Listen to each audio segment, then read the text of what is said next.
안녕하세요. 차두원입니다.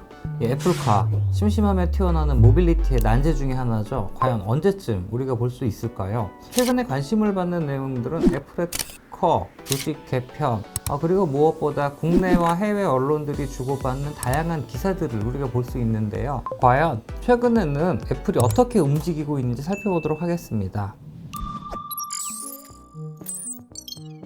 2018년 매우 관심을 받았던 애플 특허가 하나 있습니다. 바로 가상현실로 차량 탑승자의 멀미와 함께 새로운 익스피리언스를 제공하겠다는 몰입형 가상현실 특허입니다. 아마도 최근에 공개가 되었다면 애플의 메타버스라고 난리가 나지 않았을까 싶은데요. 특허 명세서를 보면 헤드마운트 디스플레이를 착용하거나 차량 내부 프로젝터 등을 통해 가상현실 환경을 만듭니다.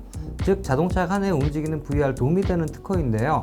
가상현실 기술을 적용해 차량 실내를 완벽히 다른 공간으로 전환해서 사용자들에게 이동을 위한 공간이 아닌 회의장, 자동차 경주, 콘서트 현장 등 다양한 가상현실 플랫폼을 제공한다는 내용입니다.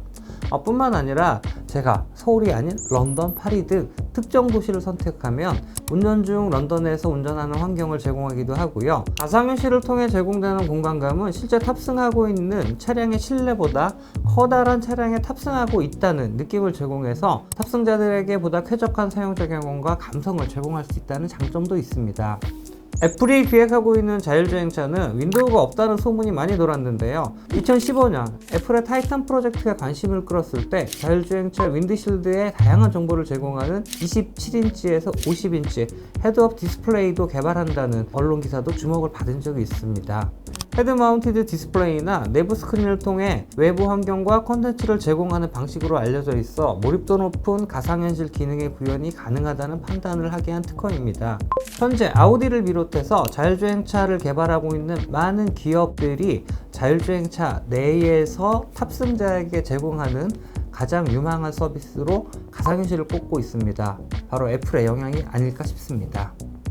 그리고 멀미 완화, 자율주행차를 탑승하다 보면 인지 부조화에 의한 멀미나 가상현실 사용에 따른 멀미, 사이버 시크니스 발생 이슈가 있는데요.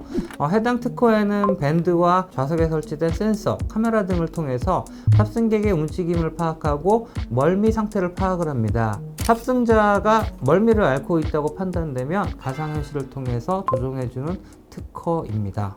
이렇듯 애플카에 대한 무성한 소문과 함께 관련 특허들이 계속 발표가 되고 있는데요. 최근 애플 특허들을 살펴보면 말씀드린 특허 이외에도 교통정보와 경고를 표시하는 차량 외부 디스플레이가 있기도 하고요. 아이폰을 통해서 물리적 키가 필요하지 않고 자동차를 개폐할 수 있는 디지털 키 특허도 공개되었습니다. 즉 자동차 오너뿐만 아니라 제3자가 자동차 문을 개폐할 수 있어서 마치 아마존 키와 같이 자동차 키 공유 기술을 통해서 택배 배달원이 차량 잠금 장치에 지을 물건을 주차장 내 차에 배달하는 서비스를 가능하게 하는 특허입니다. 올해 7월에는 애플이 라이다 업체를 찾고 있다는 정보, 8월 9월에는 캘리포니아 자율주행차 수동 모드 사고도 많은 관심을 끌었었죠. 최근에는 애플의 자동차 프로젝트 총괄 더그필드 부사장이 포드로 이직했습니다. 테슬라 출신으로 모델 3 개발을 주도를 했고요. 2018년부터는 애플의 타이탄 프로젝트를 이끌었습니다. 사실 포드는 이분의 친정인데요. 친정으로 복귀하면서 애플 자동차 파트는 워치OS 소프트웨어를 이끌고 케빈 린치가 전체 진도 관리를 할 것이라고 합니다. 소프트웨어, 하드웨어, 자율주행 전체를 맡고 있지만 임시로 맡은 것인지 아니면 해당 포지션을 계속 유지할지는 좀 더 지켜봐야 할 것 같습니다.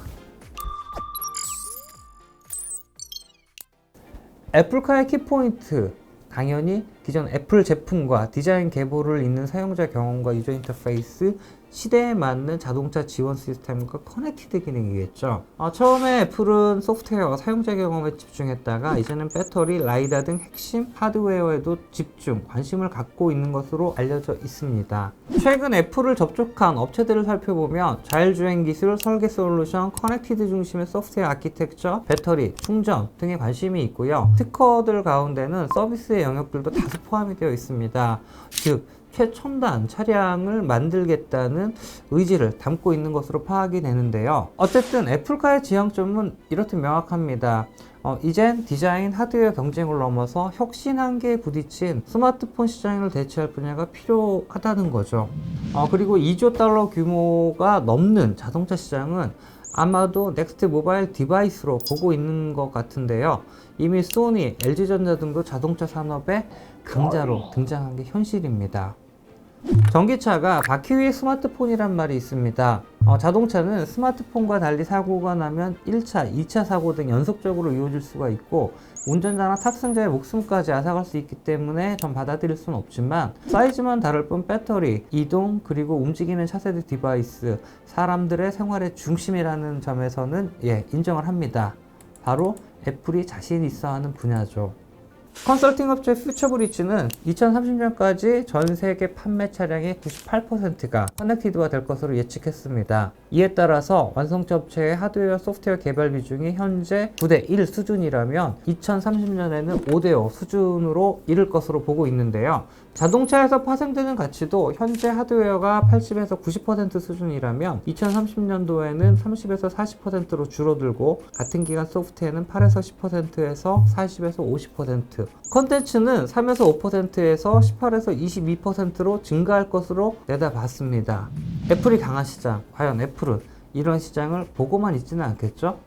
테슬라도 애플에게 자극제가 되었을 것입니다. 일론 머스크는 2015년 모델 S는 바퀴 위에 정교한 컴퓨터로 설계했다라고 언급했습니다. 그는 당시 테슬라는 소프트웨어사고 자동차를 휴대폰이나 노트북 업데이트하는 것과 동일하게 본다라고 말하기도 했습니다. 즉, OTA 개념을 두고 이야기를 한 건데요. 그리고 실제로 테슬라는 다른 전기차 업체들과 달리 매우 폐쇄적인 생태계를 가지고 있습니다. 마치 iTunes 생태계와 비슷하죠. 실제로 애플의 입장에서는 생태계뿐만 아니라 iOS 소프트웨어 사용자 경험이 굉장히 강하기 때문에 하드웨어만 획득하면 충분히 자동차 시장에서도 승산이 있다고 볼 수밖에 없겠죠. 더군다나 기존 내연기관차의 무빙파트가 약 200개였는데 전기차는 테슬라 예를 들면 17개로 줄어들었고요. 최근에는 스마트 팩토리 혹은 마이크로 팩토리에서 전기차를 생산하기 시작하면서 고정비와 설비비에 대한 부담도 과거와는 달리 많이 감소되었습니다. 그리고 애플 옆에서 애플카 생산을 부추기는 회사들도 있죠. 폭스콘과 마그나.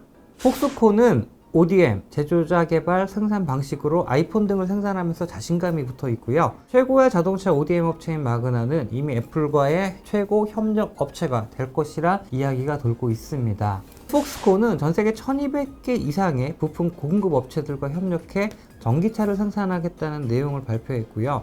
멕시코, 미국, 위스콘신 주에서 2023년 전기차를 생산해서 2027년까지 글로벌 시장 점유율 10%를 차지하겠다는 전략을 발표하기도 했습니다. 야심차죠.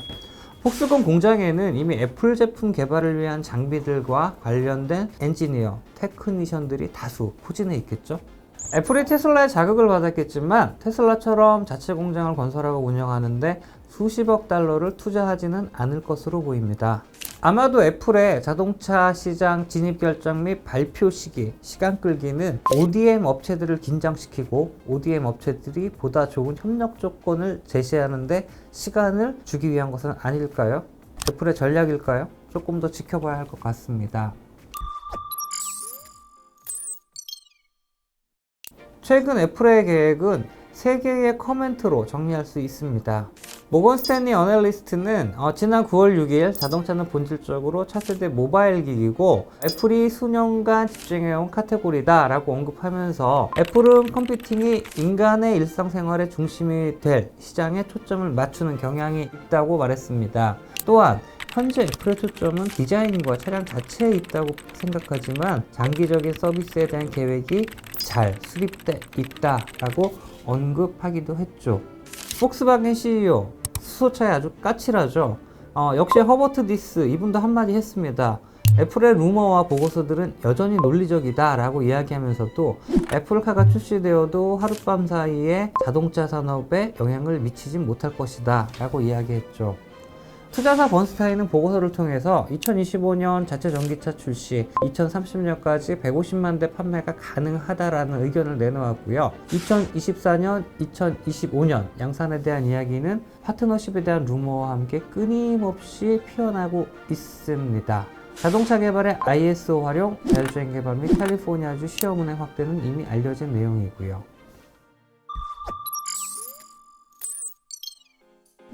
애플이 실제 자동차 시장에 진출할지 말지는 때가 되면 알게 되겠지만 아마도 테슬라의 오토파일럿과 같이 킬러 기능 혹은 킬러 어플리케이션 한 방이 분명히 필요할 겁니다. 역시 애플은 자동차 산업 진출에도 신비주의를 고수하고 있는데요. 시청자 여러분들께서는 애플이 2025년 자동차 출시가 가능하다고 생각하십니까? 감사합니다.